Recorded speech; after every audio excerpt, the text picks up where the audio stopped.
বন্ধুরা, আমরা অনেকেই বাড়িতে পাপ্পি বা পেট পুষি এবং তাদের আমরা প্রাণ দিয়ে ভালোবাসি। নিজেদের সন্তানের থেকেও বেশি ভালোবাসি, যত্ন করি, আদর করি, কেয়ার করি। কিন্তু এমন কিছু মানুষ আছেন যারা এদেরকে ভীষণ পরিমাণে অবহেলা করেন, শো অফ করার জন্য পোষেন, কেউ কেউ তো টর্চারও করেন।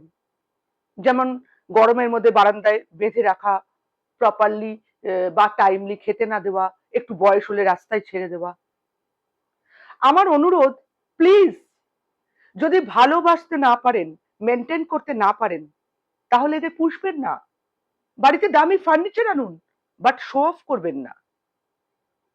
আমি আমার নিজের ব্যক্তিগত অভিজ্ঞতা থেকে বলছি, পশু পাখিকে ভালোবাসলে ঈশ্বর আশীর্বাদ করেন।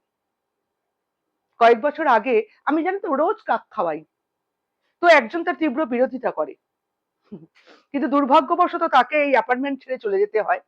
আমার কাকের সংখ্যা বর্তমানে 30 থেকে 70-80-তে পৌঁছেছে।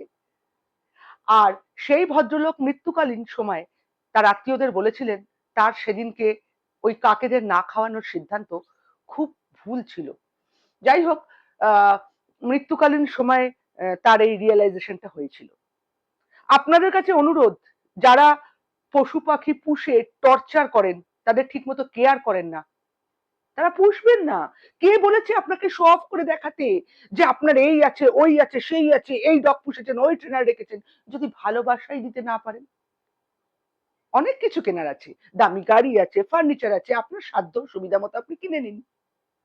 জানেন তো, ওরা বড় ভালোবাসার কাঙাল। ওরা ভালোবাসা ছাড়া কিচ্ছু বোঝে না, কিচ্ছু চায় না। আর ওদের আনন্দ আমাদের মাথায় আশীর্বাদের মতো ঝরে পড়ে, আর ওদের বেদনা বা দীর্ঘশ্বাস আমাদের দুর্ভাগ্যের কারণ হয়ে দাঁড়ায়।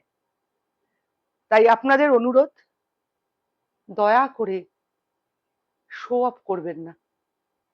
হয় ওদেরকে ভালোবাসুন, না ওদেরকে সম্পূর্ণ ত্যাগ করুন, ওদের বাড়িতে আনার কথাও ভাববেন না। আর যদি ভালোবাসেন, তাহলে ভালোবাসতে ছাড়বেন না।